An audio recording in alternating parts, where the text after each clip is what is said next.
Oke, halo, assalamualaikum. Kita kembali lagi nih di acara Mabar, membahas apa aja bareng Apa Habar. Hari ini ada yang sedikit berbeda, spesial tentunya karena kita kedatangan sosok yang sangat inspiring, masih muda, cakep, kurang apa tuh. Dan apa yang kemudian dikerjakan itu juga sesuatu yang sangat sangat berbeda. Kita mau ngomongin tambang nih. Nah, untuk teman-teman semuanya yang tertarik dengan urusan tambang, kita bakal tanya nih, ada salah seorang pakar, bukan pakar ya. Suaranya belum bocor. Kita sapa dulu ya. Kita di sini ada Bang Ahmad. Halo, Bang. Kasih Mbak Den. Iya, apa kabar? Sehat ya? Alhamdulillah buat Oke. semua ini. Iya, nanti kita kenalan lebih lanjut dengan Bang Ahmad ya. Di sebelah Bang Ahmad sudah hadir juga salah seorang redaktur di Apa Habar yang khusus desk-nya itu adalah bisnis, dan kemarin juga nulis banyak tentang smelter. Halo Mas Suban. Halo semuanya. Kita ngobrol-ngobrol ya, ntar santai aja ngobrolnya. Untuk teman-teman yang hari ini menyaksikan, kita bakal mendengarkan terkait apa sih itu. Nah, kita bakal ngomongin smelter sih. Tadi udah jadi highlightnya adalah smelter. Nah, ngomong-ngomong apa sih itu smelter, kita tanyain dulu langsung kepada narasumber kita, ke Bang Ahmad. Sekaligus kenalan dulu nih ya Bang ya. Baik. Oke, siap. Jadi salam kenal nih buat Mbak Desi, buat seluruh audiensnya. Apa tadi, Mabar Apa ya? Habar, iya. Mabar dengan Bang Subhan. Salam kenal. Saya mungkin nyampaikan profil singkat ya Mbak Boleh, Desi. boleh. Saya nama lengkap Ahmad Sumarling. Kalau tanggal lahir kayaknya nggak usah. Nur sepatu boleh. Kalau aslinya, saya asli Makassar. Lahir di Sulawesi Selatan. Terus sampai tahun 94 itu saya menghabiskan waktu termasuk pendidikan sampai SMA itu di Makassar. Jeneponto, Makassar. Setelah itu saya 97 saya tinggalkan Makassar, merantau ke kota Batam. Jadi mungkin kalau nanti ada yang lihat dari Batam, mukanya nggak asing kayaknya. Ini habis domisili dari Batam. Next mungkin 2017 saya pindah ke Palu. Nah di Palu lah makanya saya ketemu dengan istri yang terakhir. Oke. Karena dulu agak gimana ya? Oke. Istri saya kebetulan anggota polisi, Poluan. Hadir juga sih di Jakarta, cuma tidak sempat ikut. Nah, anak saya 4. Tapi itu mungkin riwayat singkat pribadi. Kenapa saya tertarik dengan diskusi Mabar ini, karena memang saya menghabiskan karir itu 20 tahun sekian. Wow. Itu di tambang ya lebih kurang 13-14 tahun. Sehingga saya sepertinya jatuh cinta dan berharap menghabiskan waktu tuh sampai pensiun di tambang. Dengan banyaknya perjalanan saya di dunia tambang, alhamdulillah. Jadi mulai jenjang karir saya pun saya mulai dari nol. Iya, itu saya gimana? Mulai dari pertama kali itu saya HRD di perusahaan yang berkecimpung di tambang. 2009 awal akhir. Nah 2010 itu saya di PT Rajo Internasional, tapi dia di tin mining, jadi dia di timah. Nah itu awal karir, dan jenjangnya itu nggak nyampe setahun saya bisa sampai ke posisi direktur cabang di PT Rajo Internasional. Nah setelah itu saya di expand ke ini, grup kami holding ke Sulawesi Tengah. Nah di situ baru masuk ada emas, ada nikel. Nah sambil berjalan selama lebih kurang 13 tahun, akhirnya saya berpikir selama ini kan saya hanya menjadi bagian dari holding.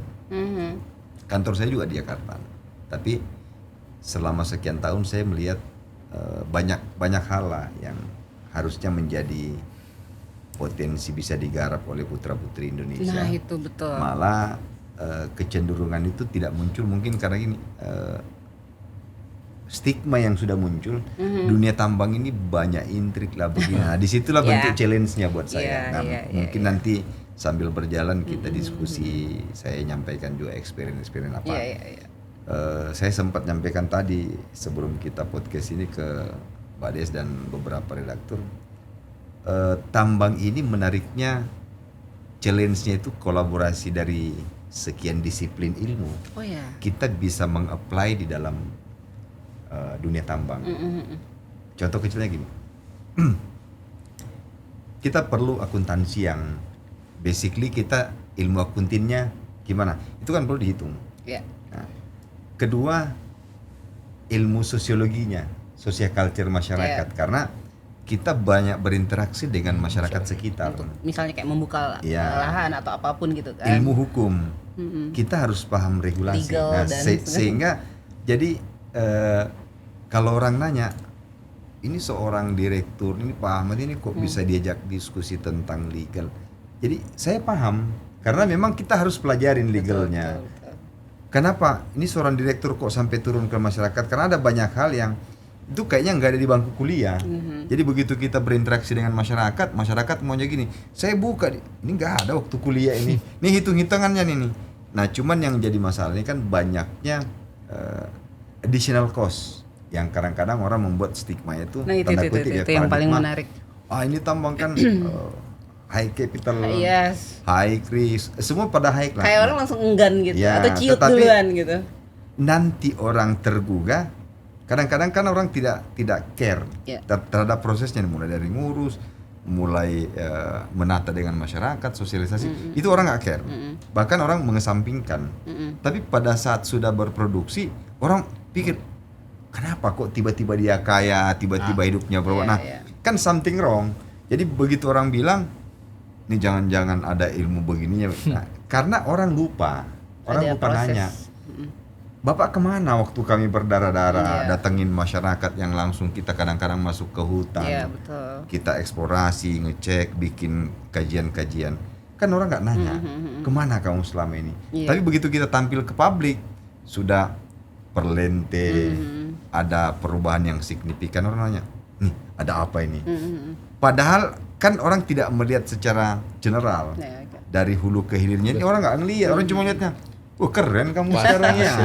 Jadi itu mungkin yang disaksikan kan udah jadi. Benar. Nah, kalau misalnya Desi nanya nih Bang, di awal-awal itu tantangan terbesarnya Bang Ahmad itu yang sisi mananya? Nanti juga mungkin Mas Suban ada. Jadi gini, pertanyaan. Tambang ini kenapa saya nyampaikan bahwa satu usaha yang complicated case. Yes. Pertama gini, dari sisi regulasi dulu mungkin. Ya itu. Nah regulasi ini kan sejak saya berkecimpung di dunia tambang ini sudah 2 kali perubahan undang-undang. Oh, ya jadi itu. pertama Undang-Undang Nomor 4 Tahun 2009, kemudian diupdating Undang-Undang Nomor 3 Tahun 2020. Itu sebenarnya ruhnya kan di situ. Ya. Tapi turunan-turunannya banyak. Nah itu yang kadang-kadang banyak yang orang masih mengadopsi yang lama, yang barunya ini begini-begini. Nah, kedua, dari sisi regulasi yang paling ini pemerintah. Nah dulu kan gini, dulu tuh kewenangan sepenuhnya di kabupaten. Ada benturan-benturan juga ya Bang? Atau Enggak, gimana? jadi di kabupaten ini kan muncul dan waktu itu masyarakat belum tersadar. Jadi bagaimana mengeksplor ini Indonesia ini potensinya, sehingga hanya kalangan tertentu yang masuk ke ranah itu. Dianggap masih dengan modal yang begitu gede, tidak semua orang tertarik. Nah, karena orang kaya juga waktu itu tidak mau jujur, ini saya di dunia tambang nih, karena dia tidak akan mengeksplor dirinya. Nah, begitu ditarik kewenangan itu ke provinsi, lebih kurang lah, hanya kan dari masih di daerah. Nah, hari ini yang banyak overlapping regulasi, banyaknya kendala-kendala di bawah itu karena begitu regulasi ditarik ke pusat, sentralistik, ada banyak hal menurut saya ya, ini pendapat pribadi, regulasi itu keluar tidak dilakukan kajian secara konferensif. Contoh gini, social culture masyarakat di Sulteng nih, saya misalnya Sulawesi Tengah ya, yang jadi, paling dekat dengan Bang Ahmad. Ini begini nih regulasinya nih. Sementara di daerah Papua misalnya, Papua ini kan social culture masyarakatnya kan berbeda. Dari sisi mindset maybe. Nah itu yang membuat pemerintah kan begitu membuat satu regulasi itu kan berlaku general, tidak ada tanda kutip. Tidak bisa ini hanya untuk berlaku untuk Sultan, enggak, itu general. Tidak, sehingga segmennya tidak. Itu yang membuat itu. Nah, kedua, animo masyarakat terhadap tambang ini dengan yang saya sampaikan tadi complicated case belum, ini baru. Ya. Saya tadi nyampaikan ke diskusi singkat bahwa animo masyarakat membludak ini setelah ada test case nyata terhadap dunia pertambangan pada saat pandemik. Oh itu kan banyak sektor yang rubuh itu, retail, properti, itu kan terdampaknya sangat-sangat signifikan. Nah di tambang nggak terdampak signifikan. Nah tambang ini salah satu sektor yang diberikan relaksasi oleh pemerintah, tidak ada pengetatan, itu salah satunya ya, bukan satu-satunya. Itu di sektor pertambangan, termasuk kan di migas, kemudian kesehatan dan makanan, karena logistik apa itu kan muter. Nah kita masuk, saya waktu pandemik kemarin, alhamdulillah tidak ada pembatasan mobile. Cuman protek diri aja sih. Tapi saya banyak dokumen saya itu untuk mau terbang ke sana kemarin itu cukup dengan memperlihatkan begini dikasih. Bang Ahmad, sebelum bicara jauh ke sana, sebenarnya apa sih yang membuat Bang Ahmad ini jatuh cinta ke dunia pertambangan atau memang kecelakaan bekerja? Oh iya, saya lupa ceritakan itu dari awal. Jadi gini. Karena kan nggak ujuk-ujuk ya. Tadi saya baca juga, sorry, Bang Ahmad, aku potong. Saya baca sepintas CV-nya. Bahkan pernah jadi help cooker. I don't know. Kamu pernah? Ya, cook helper. Ya, jadi kalau perjalanan hidup lumayan panjang. Iya, artinya kan itu tadi yang saya starting point-nya dari ini ya. Jadi gini, dulunya saya kan basicnya saya perikanan sih sebenarnya. Makanya sempat ke Malaysia, sempat kerja jadi konsultan. Nah, begitu saya pulang, saya malah lulus PNS loh. Oh, sempat lulus PNS. Nah, kemudian saya bilang saya nggak mau. Karena gini, pikiran saya di Makassar? Enggak, di Batam. Oh, di Batam. Saya nyampaikan ke orang tua kan basicnya orang PNS semua. Oh, PNS. Saya bilang, saya nggak mau. Marah, kita ini kan orang budaya ya. Mungkin Mbak Desi ini kan orang Sulawesi, budayanya orang Sulawesi itu lu jadi PNS orang kalau lu PNS dengan tentara itu dapat kayak status ya, red carpet. Kalau di masyarakat. Nah, saya gini. Jadi saya melawan tradisi itu. Jawaban saya sama orang ini, gak mau saya jadi PNS. Ditanya kenapa? Susah beli mobil. Karena basically gaji kan yang diharapkan. Nah, orang tua bilang, saya hidupkan kamu dari gaji PNS. Bener, tapi nggak punya mobil. Nah waktu itu saya udah kerja. Saya kerja di bandara. Saya kerja pakai dasi. Waktu itu kalau saya jadi PNS, saya tanya, gaji berapa Pak? Disampaikan, gaji pokok itu 190.000. Nah gaji saya itu sudah 2 juta lebih waktu itu. Jadi saya mikir gini, kapan kayanya kalau ini nih. Nah, sementara saya ini hidup itu buat saya gini, hidup itu kita yang tata. Mau jadi PNS, mau jadi swasta, kalau masa depan, kalau saya bisa tahan nata dari sekarang, ya sama aja sih. Artinya dunia pertambangan di bisa membuat Bang Ahmad punya mobil, apa ke situ arahnya? Belum. Jadi waktu itu kan proses jatuh cintanya ini panjang juga ya. Setelah berjalan sekian banyak saya ini kan, saya ingat betul, saya sudah anggap seperti orang tua sendiri. Namanya Pak Aziz Welang. Dia orang Jakarta sini, pengusaha top lah. Saya anggap sebagai orang tua kandung. Mentor, teman, partner, dan itu yang inspiring lah buat saya. Saya dikasih challenge waktu itu. Ini saya mau bikin perusahaan tambang, timah, tapi saya terkendala ngurusin AMDAL. Sementara saya ini kan sukanya memang usaha yang merakyat. Dari dulu saya basicnya begitu. Saya bilang, Pak boleh tantang saya? Oke, saya kasih waktu 6 bulan waktu itu. Kalau ini selesai saya kasih bonus. Kamu minta apa aja saya kasih. Saya jalanin. Begitu saya jalankan 3 bulan selesai. Saya dikasih mobil. Dapat tuh dari hasil. Iya, jadi dari situ saya keren kayaknya tambang ini. Karena pikiran saya kan dunia saya.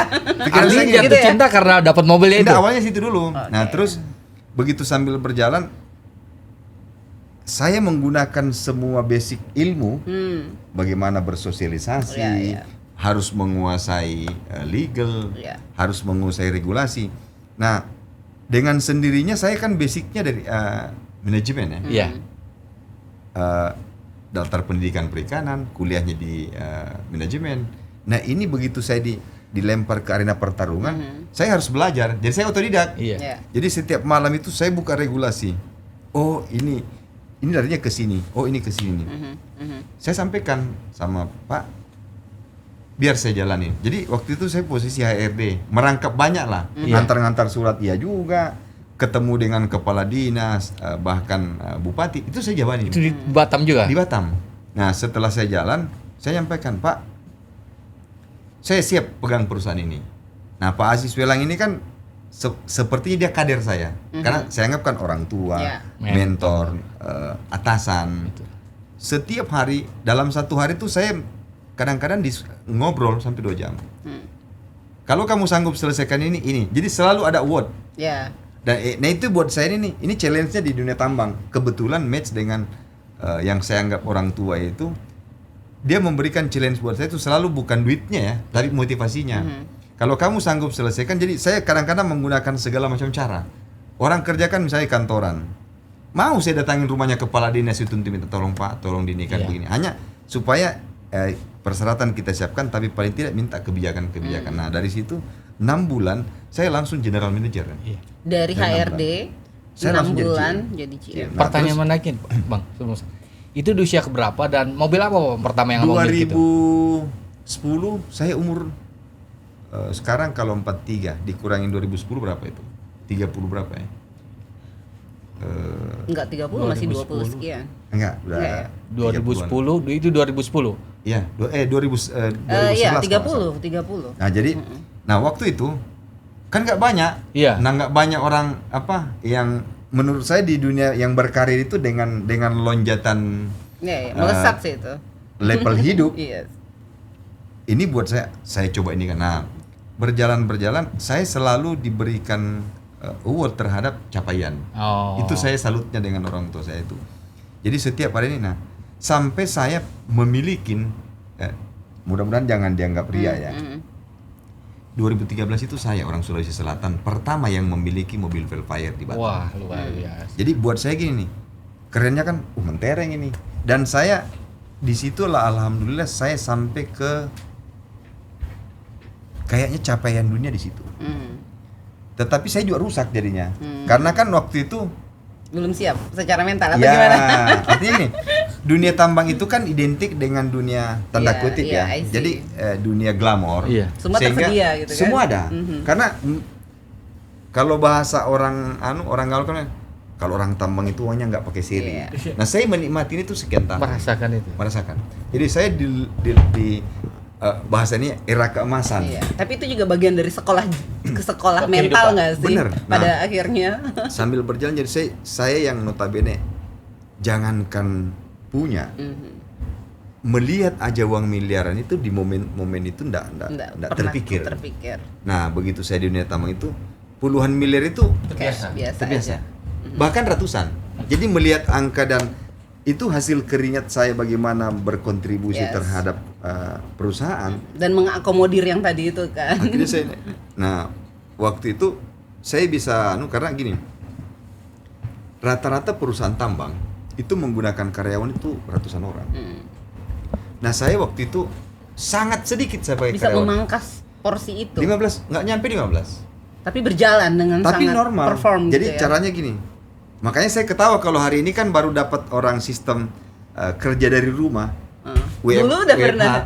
Loh, saya duluan. Oke. Jadi Karena lihat cara saya gini. efektivitasnya aja ya. Iya. Saya punya dulu sekretaris. Tapi gini, saya kan merasakan teman-teman ini punya sekretaris itu kan hanya prestige fashion. Yes, just for Nah, itu. buat saya menggunakan itu fungsi. Yes. Misalnya Mbak Desi nih sekretaris saya. Saya sekretaris itu sebulan itu ketemu cuma sekali atau 2 kali. Karena waktu itu gini, dia cuma ngaturkan saya tiket, hotelnya, Jadwal. arrange pertemuan. Jadi, nah buat saya kalau dia ikut, pikiran saya waktu itu kan pikiran Ya. Oke lah ya. bagaimana, udahlah nggak usah ikut. Ya. Dari kalau ikut kan tiketnya 2 gitu. Iya, iya, Nah, iya. saya bisa save cost. Save cost itu bisa sampai 30-50% dari biaya. Kedua, saya menggunakan sistem gitu gini. Misalnya ini Mbak Desi GM ya. Ini asisten GM. Ada satu case. Saya tanya, mampu? Nggak bisa Pak. Oke. Itu saya terbiasa langsung ke anak buah. Saya kumpulin. Jadi saya aneh. Kalau nggak mampu, siapa yang mampu? Iya. begitu Bang Subhan misalnya mampu, Mm-mm. di bulan berikutnya itu tunjangannya pindah. Oh, Saya nggak ada urusan. Yang penting artinya gini, sebenarnya kan yang hebat bukan sama dengan saya. Sampai saya ngomong, satu waktu nanti ada yang sudah lebih hebat dari saya, gantikan saya. Oke, oke. Karena buat saya sebenarnya pemimpin dengan pimpinan itu beda. Oke, oke. Kalau pemimpin itu kan dia di atas memang, pimpinan. Kalau pemimpin bagaimana mengkolaborasi disiplin ilmu yang ada itu sehingga bisa menghasilkan satu karya. Oke. Bang, Jadi, sedikit sebelum masuk ke smelter ini, respon orang tua gimana Bang ketika melihat keberhasilan Abang menaklukkan? Ah itu kaget. Kaget. Jadi kan, dan memang saya kan berpikir begini awalnya ya, Bu, Pak, saya pengen berbakti.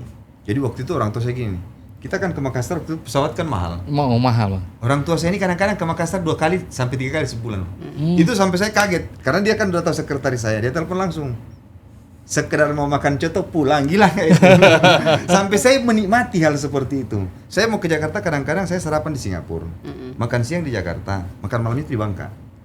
Subuhnya sudah di Makassar lagi. Oh, sempat ngalami pas itu Bang. Dan memang benar-benar saya jadi hidup itu buat saya itu dalam bekerja itu cuman mulut dengan telunjuk. iya. Saya pengen ke Jakarta ya. Saya pengen ke sini. Saya nikmatin era kemasan. Itu gara-gara tambang. Nah, makanya sambil berjalan, experience itu nggak akan pernah hilang dalam ingatan karena masa keemasan dalam hidup saya itu saya rangkul dari. Artinya ketika Abang sudah tidak dipaksa lagi untuk jadi PNS tuh Bang. Ya ngapain? Udah nggak mau. Oh, udah ngawak. Iya, Enggak, iya. orang tua akhirnya mengalah. Jadi orang tua nyampaikan gini. Nah, cuman pesannya ada waktu itu gini. Nah, 2 pesan saya sebelum bapak saya kan meninggal Bang, yang laki. Satu waktu kamu udah menikmatin hidup.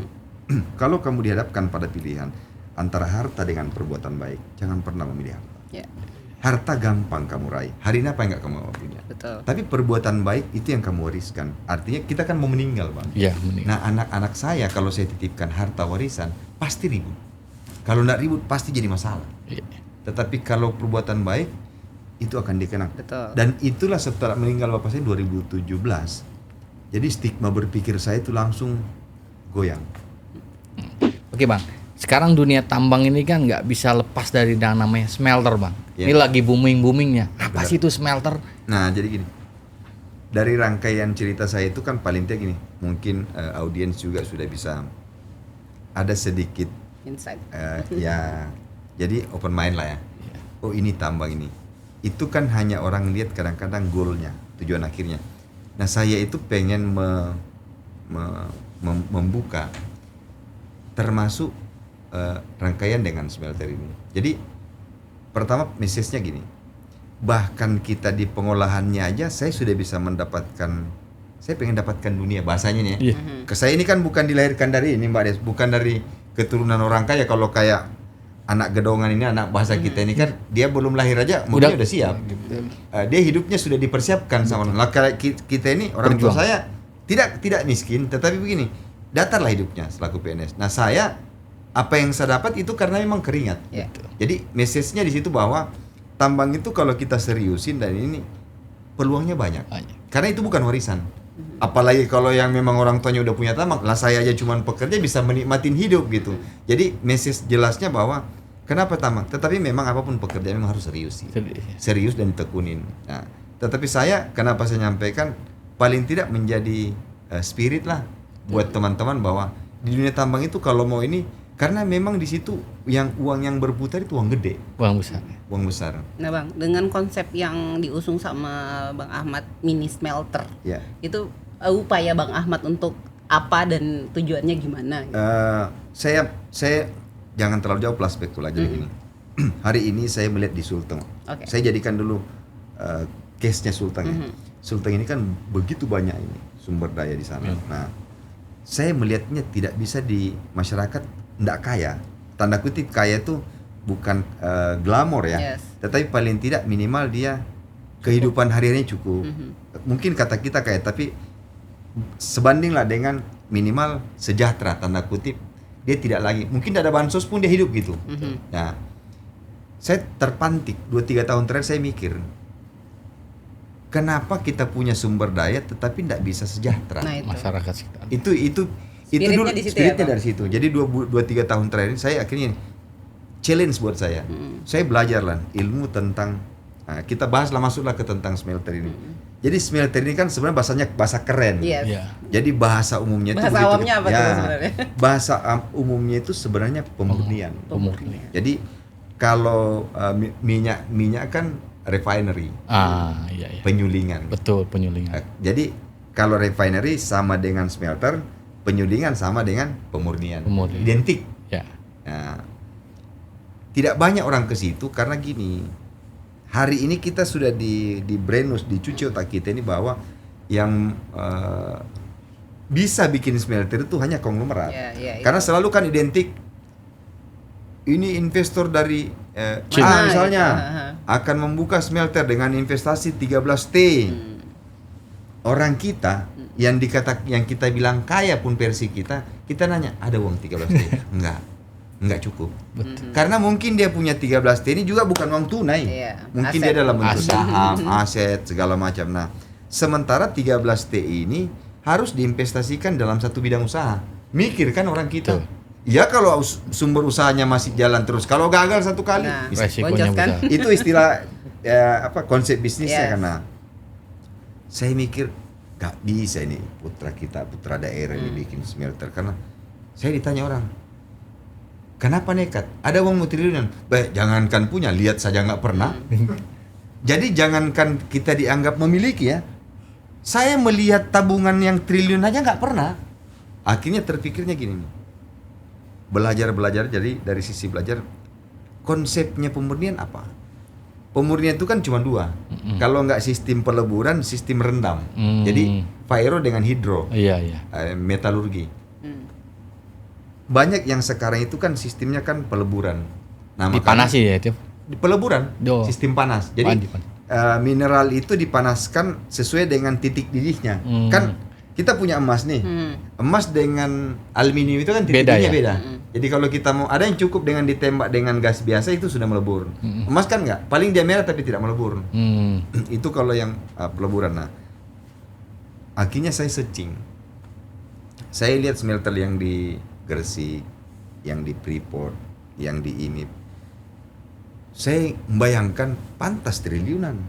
Karena begitu dia bikin 1.000 ton per hari misalnya, otomatis yang kerja harus Banyak orang. Puluhan ribu. Nah, paling tidak kalau kerja puluhan ribu berarti kan lapangan parkirnya aja sudah harus disiapkan puluhan ribu. Alat angkutnya aja sudah harus pakai yang banyak. Tempatnya aja harus banyak. Jadi saya berpikir bodoh waktu itu.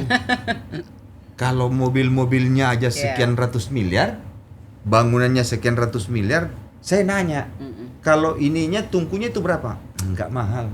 Padahal Jadi sebenarnya komponen utamanya kan di situ. Jadi proses pemurniannya kan di sini, bukan supporting pendukungnya. Misalnya gini, jeti nggak ada kaitan dengan pemurnian, tapi bangun jeti aja ratusan miliar. Karena kapal-kapal yang standar itu kalau dia tidak bagus, bagaimana material itu mau sandar? Iya. Setelah berpikir, akhirnya saya bikin Konsep. ilustrasi.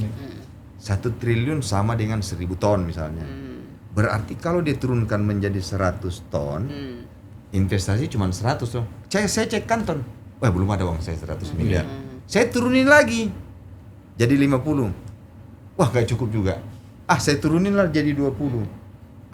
Sudah cukup kayaknya. Saya lapor ke Pak dengan Gub. teknik efisiensi Artinya tadi dengan udah masuk kapasitas akal ya? produksi yang diturunin akan menurunkan cost-nya gitu ya, Bang? Pasti. Karena kan itu tadi capacity dengan capital itu berbanding lurus.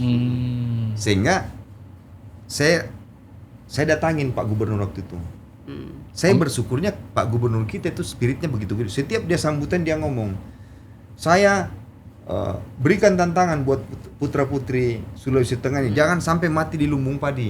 Ini datang Cina, datang dari Rusia, dari Amerika, kita digempur ini. Sementara putranya, saya datangin. Masuklah lewat itu ya, saya kan Pak Gub itu semangatnya untuk pemberian sangat besar. Om Cudi. Ya Om Cudi. Kita panggilnya Om Cudi. Jadi kalau ini kan guru. Nah, setelah saya datang, sambil saya peluk, saya ngomong, Pak Gub, saya mau bikin konsep begini. Saya mau bikin smelter. Kalau bahasa orang Sulawesi, dia haga dia gini. Dia nanya, Punya duit kah kau? ada uangmu? Kan dia Yakin suaranya lo, gitu serak. ya? Jadi kalau orang Jakarta nih, yakin lo. Dia haga gini kan. Ada uangmu? Saya bilang, enggak ada. Dia bilang, kenapa kau bikin? Saya punya ini dengan ini. Maksudnya, dua tantangan saya mau jalankan Pak Gu. Perizinan. Pak Gubernur ini kan dia waktu kampanye Iya. ada konsepnya pemberdayaan masyarakat. Ya, oke. Jadi bagaimana memberdayakan masyarakat dengan membuka lapangan pekerjaan. Saya bilang ada dua Pak Gu. Apa itu? Pertama, tantang saya Pak Gu selaku putra daerah, saya akan buka lapangan pekerjaan baru tanpa bikin persyaratan kerja, lamaran kerja, di interview. Caranya saya paparkanlah. Ini setiap daerah kita ini kan ada potensi mineral. Jadi saya mau bikin dari hulu ke hilir. Masyarakat kerja, dia bikin IPR dulu. Saya biayain, kan masyarakat kan jangankan mau ngurusinnya, mau bikin koperasi aja nggak ada modal. Betul. Saya ada uang tapi nggak banyak. Saya mau edukasi masyarakat, bikin perizinan, bikin koperasi, ngurus perizinan. Mereka yang kerja, saya tinggal kasih tenaga ahli. Betul. Saya siapkan K3, saya manage lingkungannya. Setelah itu kan masyarakat yang kerja, saya beli. Ya mungkin kalau smelter lain belinya 10.000, saya belinya cuma 7.000. Orang nanya curang dong, nggak curang kan saya sudah bantu. Artinya kan saya yang edukasi mereka. Betul. Dan cengli lah kalau orang Cina bilang. Saya ngolah di sini. Kau ngerti ininya? Enggak. Saya siapkan lahan.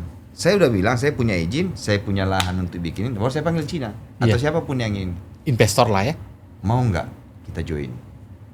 Caranya, kau pakai teknologimu, atau saya pakai teknologi saya yang siapalah yang paling update. Iya. Begitu datang Cina, saya nggak mau duitmu, saya cuma mau teknologimu. Nanti kau bikin teknologi, saya siapkan bahan baku. Jadi setiap tempat tapi mini kan, mini. Begitu datang Rp1 saya nggak butuh uangmu. Nanti kita kerja hasilnya, nanti kembali modal, baru kita bagi hasil. Jadi bukan anak buah, kan Mitra. Kalau selama ini kan begitu kita datang ke mana-mana, siapa punya? Chengli, Shaoling, Tiger Wong, semua nama-nama Cina, nggak ada nama Daeng. Nongol ya satu orang begitu nih. datang ini, saya bisa bilang sama Cina, bro, kita bikin smelter.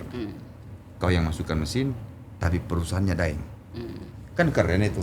Jadi kolaborasi. Begitu orang datang, kan kau nggak mau nama, yang kau makan cuma material dan mau cari duit kan? Iya. Jadi kan orang nanya, siapa yang punya? Daeng.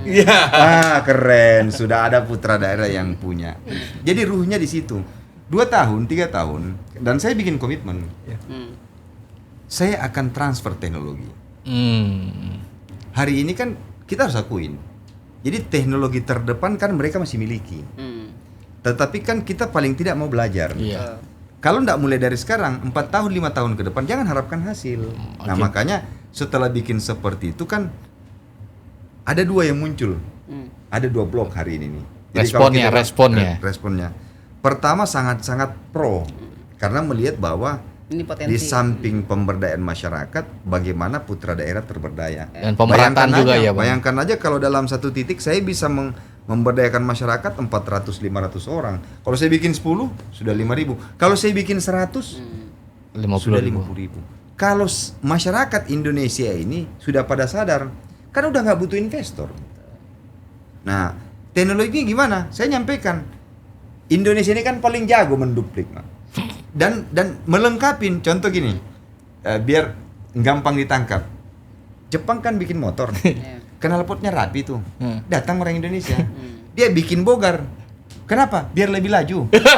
Jadi improvisasinya, teknologi awalnya, cetakannya, pakemnya itu dari mereka. Sama dengan kita. ATM lah ya. Begitu kita bikin, mereka bikin smelter nih contohnya. Saya datang, berapa miliar? 10 miliar. Saya cek, cuman ada 3 miliar. Apa-apa aja yang dibutuhkan. Bapak harus beli ekskavator, beli truk, bikin conveyor. Oh kita nggak, karena uang nggak cukup. Dari perjalanannya nggak usah pakai mobil, pakai conveyor, angkat dulu pakai gerobak. Kan yang penting jalan dulu. Betul. Jadi setelah value ada, baru naik, Saya kan ditanya, begitu nanti Bang Suban nanya, jalan Bang? Oh jalan. Saya dapat untung 1 bulan 2 miliar. Ah saya ikutlah, boleh. Kau beli aja conveyor. Nah, Jadi ruhnya Sudah kan ada mulai pilotnya dulu. gitu kan. Karena gini, mudah-mudahan saya salah dan koreksi. Kurang apa kita pakar di Indonesia ini? Betul. Mau pakar hukum, mau pakar tata negara, dagang, semua kan jago tuh kalau di TV-TV itu. Dan memang bidangnya, Ya. namanya pakar. Kita ndak kurang komentator. Netizen Indonesia ini paling Paling jahat. jago. paling. Mulutnya ini kan paling pedis. Jadi pakar kita banyak, komentator kita hebat. Yang bising juga banyak. Apa yang kurang kita nih? Eksekutor. berarti sih.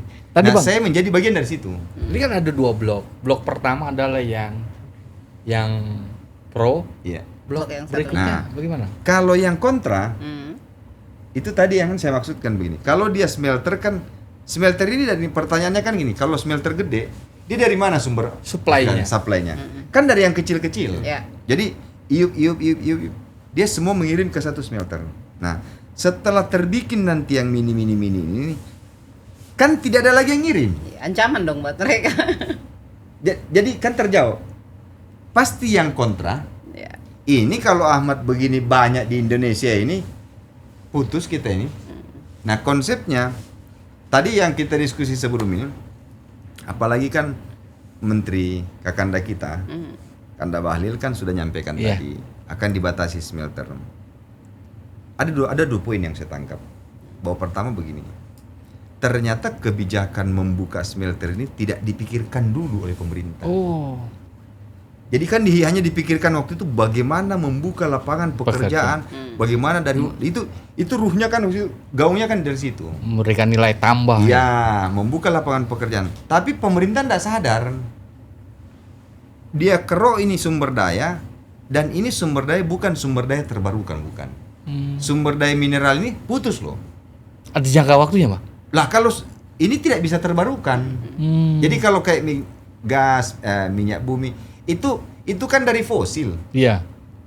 Jadi begitu dia habis, bukan bisa di recycle. Oh. Nah, sumber daya mineral juga begitu kayak nikel. Memang hari ini euforia kita kan keren itu. Datang orang Jakarta, datang orang dari Cina, Amerika, Rusia, datang ke Sulteng. Kita senang. Orang kampung, saya kayak orang kampung misalnya nih. Oh datang bos ini, dia kasih kita 100 juta, 1 miliar. Senang. Tetapi kalau bagi saya malah miris. Karena kalau tidak ada kajian secara konferensi, sampai kapan? Ya. Karena begitu habis ini, iya mungkin kita umur cuma sampai 50 tahun lagi masih hidup. Anak cucu kita. Jadi bagaimana kesinambungan ini mengelolanya? Kan itu tidak ada kajian konferensi. Pakar kan kalau ini, saya pasti kalau banyak dengar podcast ini dia bilang, pintar dia ngomong. Saya ini bukan pintar, belak-belakan karena saya pelaku. Jadi begitu saya ini kan, kenapa? Saya kasih contoh gini, Pak. Saya investor, abang orang kampung. Atau saya baliklah, saya orang kampung, abang investor. Tapi mau bikin smelter di tempat saya. Bagaimana empati terhadap masyarakat itu antara saya dengan abang. Kalau saya pasti lebih memikirkan ini empati orang kampung, karena saya tinggal di situ. Kalau orang luar kan cuma bagaimana ngambil urusan resiko belakang terserah lah. Saya tinggal juga kok. Iya. Nah banyak rata-rata pemilik iup, pemilik smelter ini bukan orang Sulteng. Itu orang entah dari mana-mana, kadang-kadang dari Amerika, dari Cina, pokoknya dari luar lah. Dia belum tentu lagi dia pernah pergi lihat. Mungkin dia cuma dapat laporan dari televisi, dari laporan anak buahnya. Dari 2 blok pro dan kontra itu mungkin nggak ada titik temunya sehingga Pasti enggak, karena kan beda goalnya beda. Tetapi begini, mungkin spirit ya. Iya. Saya ini makin ditantang makin jadi. Iya. Nah saya harus kasih jadi gitu. Karena buat saya gini, orang bilang, bro, Dinda, Kanda, kamu tahu nggak konsep kamu ini susah mau dijalankan karena pasti banyak pro kontra. Saya jawab, bos, kalau gampang sudah banyak yang bikin. Jadi buat saya gini, challenge-nya harus ada karena hidup itu kalau datar-datar tuh ya normatif. Nah buat saya tantangannya memang harus ditantang. Karena saya tidak bisa berimprovisasi kalau nggak ditantang. Nah contohnya gitu tadi. Satu case saja yang paling gampang. Hari ini kita jual material. Jadi open mind lah. Mudah-mudahan nanti ada yang koreksi atau kasih masukan. Nikel itu bang, kadar tertingginya 2%. 2%. 2%. Artinya ada 98% yang tidak dipakai. Di situ yang memantik awalnya saya. Jadi waktu zaman ekspor, saya pakai ilmu pembuktian terbalik. Kalau saya orang Cina, orang dari luar, tempat tujuan ekspor, nggak mau saya cuman dapat 2%, 98% sampah dikirimin. Logiknya kan? Sehingga buat saya, kok mau dia dikirimin sampah? Karena kalau Indonesia, saya nggak mau. Cuman yang kita ambil 2%, tapi sampahnya 9%. Di mana kita mau taruh di timbunan ini? Dari sekian banyak ini. Setelah saya pelajarin, uji lab, ternyata yang kita kirim keluar itu ada nikelnya, ada besinya, mungkin ada uraniumnya, ada silikanya. Ada kandungan-kandungan potensial. Dan itu punya nilai. Ya, itu yang kita bilang mineral potensial. Saya bilang sama Cina misalnya, bro, saya kasih kamu nikel, ini hasil labnya nih. Kau bayar satu-satu lah. Enggak, kan kita perjanjiannya cuma jual nikel. Di situ saya mau salahkan Cina, nggak bisa. Nggak bisa dong. Karena gini, memang bro ada, tapi kan persoalannya kan kalian harus pisah-pisah dulu. Jadi dipisahkan dulu nikel, tembaganya, emasnya, baru kita jual parsial. Karena kalau dijual gelondongan, hanya yang dibayar sesuai dengan kesepakatan. Dan itulah cikal bakal kenapa saya bikin smelter. Kalau sudah dipisahkan, pertama nilai tambahnya naik, pendapatan ke negara juga naik. Karena kita bukan cuma bayar nikel, kita bayar pajaknya untuk emas, kita bayar pajaknya juga untuk mineral dari situ. Artinya kebijakan pemerintah untuk melarang ekspor bahan-bahan mentah itu sudah tepat menurut Abang? Tepat, tetapi tidak komprehensif. Karena Artinya gini, kasus-kasus ya contoh gini, kan clue-nya pemerintah itu melarang ekspor supaya ada nilai tambah. Tetapi belum maksimal, makanya saya bilang tadi tidak secara komprehensif. Kenapa? Karena ferronikel. Jadi nikel itu kan begitu di smelting kan dilebur semua. Itu juga tidak menjadi 99%. Masih ada mineral pengikut yang lain. Makanya harusnya pisahin dong. Atau fair dong kalau begitu yang dibayar oleh smelter itu menyesuaikan dengan jumlah mineral ikutannya. Nah, tadi kita udah banyak ngobrolin soal dunia pertambangan yang luar biasa ya. Sebagai orang awam nih, teman-teman yang di studio juga pada bengong-bengong dan ngangguk-ngangguk. Ya Bang Ahmad, tadi kan kita ngomongin hal-hal yang plus-plusnya nih. Plus-plus nggak tuh? Nah, ada nggak yang kita sebut sebagai minusnya mungkin yang nanti jadi bahan perbaikan ke depannya dari apa yang kemudian dilakukan oleh Bang Ahmad dengan konsep mini smelternya? Baik, jadi gini, sebenarnya kan saya pernah bikin surat terbuka buat presiden, dan itu saya pikir di setiap skala produksi pun tentang smelter itu sama. Kenapa tidak banyak orang yang kayak kita nih, mungkin teman-teman juga yang kan kalau mendengar cerita saya orang bilang keren dong kalau main di tambang, dapat hadiah mobil, hidupnya glamor. Jadi uangnya nggak pakai kalau singkat cerita seperti itu ya. Tetapi begini, kalau saya cerita kan kadang-kadang kalau nggak di wawancara begini kita kan nggak cerita jeleknya. Kadang-kadang kalau kita diskusi sama dengan Mbak Desi sama Bang Subhan, kadang-kadang yang abang dengarkan ceritanya itu cuman pada saat produksi. Tapi kadang-kadang malas nanyanya, bagaimana suka dukanya. Sebenarnya kendala terbesar hari ini itu di kita ya. Makanya muncul stigma itu regulasi. Mungkin ini kemungkinan secara subjektif itu, ya. Jadi mungkin pemerintah itu membuat regulasi itu ada protek tertentu. Tetapi di satu sisi paradigma yang muncul memiliki IUP itu ternyata hanya orang-orang gede yang punya. Karena tanda kutip biaya yang harus kita keluarkan dalam proses pengurusan perizinan itu bahkan orang awam aja tahu. Contoh kecil aja, kita melakukan eksplorasi itu mengeluarkan uang itu miliaran. Dan itu enggak ada jaminan. Ya, betul.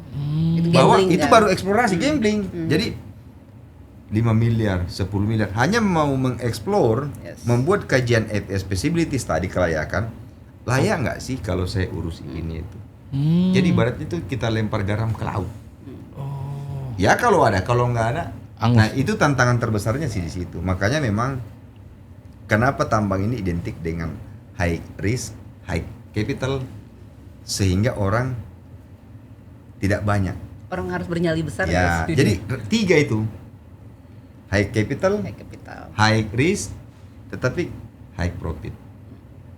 Jadi kan sama dengan kalau cuman mau bisnis biasa, Ya ikan teri ya. ikan teri. Resikonya ya paling busuk. Iya. Kalau ini memang semuanya high. Yes. Nah, tetapi kalau mau pembenahan dari pemerintah, sepertinya ini saatnya lebih buka ruang lah yang besar buat ini. Itu yang saya suarakan. Jadi bagaimana saya, Bang Suban dan banyak Ahmad lain ini yang termotivasi untuk menghilangkan stigma.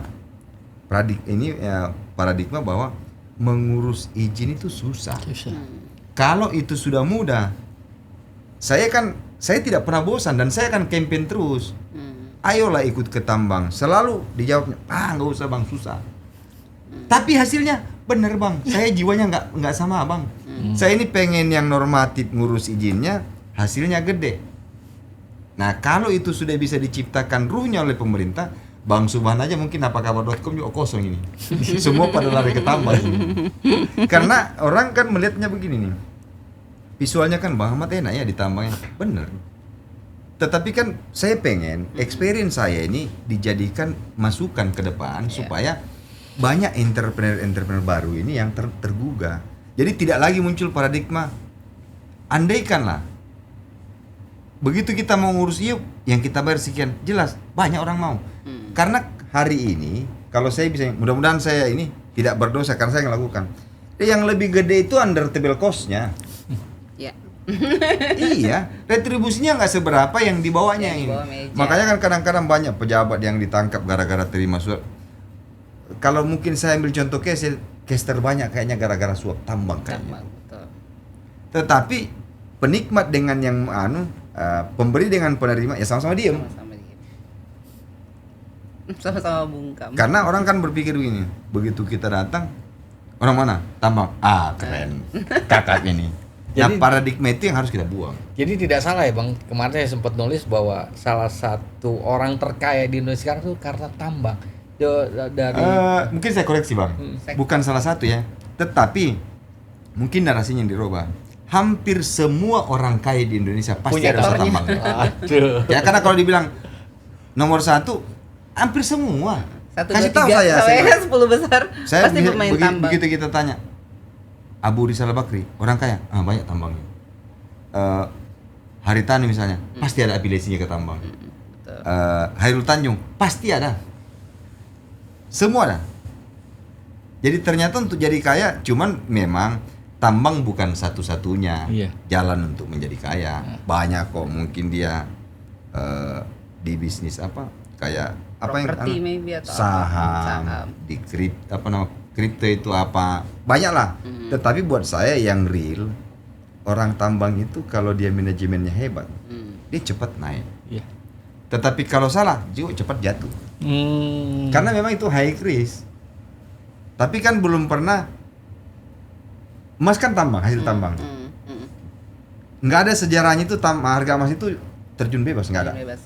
Orang tua kita dulu, Semua Mbak Desi terukur. kan orang Sulawesi kan? Yes, Nah, orang Sulawesi itu kan gini, yang dia jadikan investasi itu cuma 2. emas. Emas sama tanah. Nah, Kalau tanah susah jualnya, tetapi harganya semakin naik, Naik. nggak pernah turun. Kalau emas gampang ininya, tetapi gini, Kalau Inflasi. pengurangan nilainya itu kadang turun pun tapi tidak ini. tidak Orang ambil emas karena emas itu relatif stabil kan kalau dan emas. bisa dijual secara spontan. cepat. Tidak mau jual juga mau ke pegadaian. Betul. Bang, ini ada satu pertanyaan yang menggelitik ya kemarin tuh bahwa ada satu konglomerat namanya Letukong tuh bang. Iya. Itu kekayaan melonjak drastis 1 tahun sekitar 345 triliun dan menyalip 2 orang terkaya di Iya. Jarum. Itu dari tambang batu bara. Gimana sih bang hitungannya, itu punya tuyul atau gimana sih bang? Nah itu kan, ya itu tadi, itu baru satu contoh bang.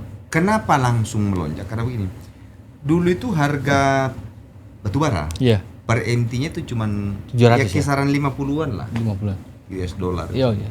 Tiba-tiba ini langsung melonjak menjadi 300, 400, 500. Berkali lipat. Signifikan.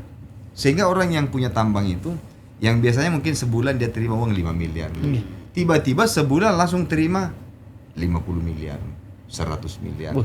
Dengan volume yang sama, dengan barang yang sama, hanya beda harga penerimaan dunia saat ini yang melonjak, langsung kayak mendadak.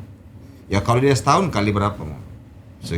Itu baru satu tambangnya. Kalau sampai dia buka 10, 20, 30, dia cuma tidur begini di Jakarta, kita yang setengah mati kadang-kadang di lapangan, naik harga kau. Bang, ini hampir terlewatkan bahwa konsep kemitraan ini kan sepertinya menguntungkan buat bagi para penambang ya. Dan gimana sih Bang respon realnya dari mereka ketika Abang menggulirkan konsep ini, Bang? Kalau real masyarakat yang pasti sangat-sangat senang. Dan kenapa saya bisa mengklaim ini bisa menjadi role model, karena masyarakat yang tidak punya jasa bisa langsung punya penghasilan. Yang penting ada kemauan. Gitu. Karena ini kan basisnya memang masyarakat kan yang terberdaya. Betul. Jadi siapapun masyarakat nanti dia malas baru tidak ada pemasukan. Betul. Selama dia rajin mau kerja, hasilnya kan yang dibayar. Efek positifnya juga buat kita, nggak perlu kita menggaji. Cukup kan yang kita beli hasilnya. Jadi bikinkan perizinan, mereka punya izin, mereka kerja didampingi tim ahli, dia jual ke kita. Dengan sendirinya income yang dia dapatkan menaikkan kesejahteraannya. Jadi hanya masyarakat yang provokator, yang otaknya tidak beres, yang menolak. Kalau yang dia pengen sejahtera pasti dia ikut. Dan hari ini ya 10-1 lah. Yang setuju 10 ya mungkin tidak, yang tidak 1 atau 2 orang. Dari diskusi kita hari ini, apa yang ingin disampaikan kepada pemerintah, kepada yang lain tentang konsep ini? Baik, jadi gini Om, ini buat sekaligus audiensnya apa kabarnya dalam topik mabar ini, ada 2 hal yang penting yang saya pengen sampaikan. Pertama begini, kaitannya juga dengan apa yang pernah saya sampaikan secara terbuka ke Presiden, bahwa bagaimana caranya menghilangkan stigma, paradigma masyarakat supaya mengurus perizinan tambang itu susah. Jadi lebih ke message ke pemerintah, mudahkanlah perizinan. Nah, kalau dimudahkan akan semakin banyak putra-putri Indonesia ini yang tergerak untuk bergerak di bidang tambang dari hulu ke hilirnya. Nah, yang kedua terkait dengan masyarakat sendiri, paling tidak bahwa kalau pemerintah sudah memberikan ruang, kita harus gunakan sebaik-baiknya. Karena kan harapan kita selama ini jawaban dari maraknya pertambangan ilegal yang terjadi di Indonesia. Sehingga saya mengkampen itu, Pak, Bu, ayolah, saya gugah hatinya. Kaitan dengan mini smelter, supaya mini smelter dengan mini semakin banyak orang yang pribumi yang memiliki. Termasuk dalam konsep yang disampaikan Pak Menteri BKPN ke Kanda kita Bahlil ini, bahwa kalau dia yang low capacity kan kita bisa bikin green factory, green concept. Nah itu bisa dikolaborasi, karena memang kita sendiri kan yang, jadi pengetatannya bukan penghentian smelter, tetapi bagaimana konsep smelternya itu dibangun dan berorientasi green factory. Jadi bukan penghentian ya. Saya sering berdebat itu di situ, Pak, kalau bikin smelter kan ada dampak negatif. Saya jawab, jangankan smelter, kita tinggal di rumah aja dampaknya juga ada. Tetapi bagaimana kita memaintain dampak itu, meminimkan resikonya. Saya pikir mungkin itu. Nah, sebelum kita tutup, kita mau dengar nih Bang, ada closing statement dari Bang Ahmad, mungkin untuk anak muda yang hari ini terpantik setelah mendengar obrolan kita, boleh ke kamera. Baik, jadi buat seluruh audiens, Mbak Des, Bang Suba dan semua yang ini, ada satu message yang saya pengen sampaikan, bahwa dari apa yang kita diskusikan banyak peluang. Makanya terlalu dramatis lah kalau saya bilang ini Indonesia memanggil terlalu dramatis. Tapi paling tidak begini, saya pengen menggugah kepada putra-putri terbaik Indonesia.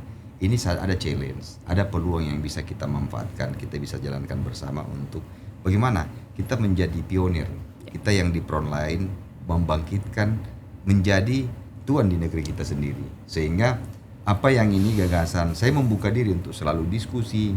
Saya paham bahwa ini banyak kekurangannya, ada banyak hal yang mungkin dari konsep ini hal-hal yang perlu dibenahi. Tapi paling tidak kita jangan berdebat tentang konsepnya, tapi berdebat bagaimana menjalankan sehingga bisa ke depan kita bisa mendapatkan satu formula yang lebih lengkap. Nah, itu mungkin message-nya, sehingga ayolah, harapan saya begini. Kalau Anda tidak punya modal, bantu kami dengan tenaga. Anda nggak punya tenaga, bantu kami dengan doa. Anda nggak punya uang, nggak punya tenaga, nggak bantu doa, Jangan. cukup satu. Diam. Doakan kami yang berbuat. Kalau empat-empatnya nggak bisa, setidaknya Anda tidak menghalangi kami berbuat. Baik. Jadi mungkin itu, dan pada kesempatan ini juga saya Ahmad Sumarling atas nama pribadi, dan mungkin selama kita podcast Mbak Desi, Bang Subhan, saya secara pribadi mohon maaf, audiens juga, kalau mungkin ada tutur sapa, ada statement, ada penyampaian selama melaksanakan berlangsungnya podcast ini, dari hati yang paling dalam saya mohon maaf. Sedikit pun tidak terlintas dalam hati kecil saya untuk menyinggung, membuat sekat-sekat, atau mungkin membuat tembok perdebatan. Saya kesempatan ini mohon maaf, dan jangan nanti ada timbul masalah karena statement ataupun setelah podcast ini, saya mohon maaf. Saya ulang sekali lagi bahwa dari hati kecil saya tidak terbetik sedikit pun untuk menyakiti, apalagi menyinggung instansi, kelembagaan, tetapi lebih bagaimana menggugah spirit itu muncul kebersamaan. Jadi dari saya mungkin pribadi sekali mohon maaf, dan saya kasih keempat, tapi paling tidak saya sudah nyampaikan permohonan maaf. Tidak ada sedikit pun dari hati yang saya untuk membuka ruang untuk berdebat, berselisih. Siap. Saya pikir itu mungkin. Mbak Des, Bang Subhan. Baik, demikian tadi obrolan luar biasa kita, sangat berbobot sekali bersama tokoh muda dari Sulawesi Tengah, Bang Ahmad. Terima kasih sudah menyaksikan obrolan kami. Sampai jumpa di Mabar selanjutnya. Assalamualaikum warahmatullahi wabarakatuh.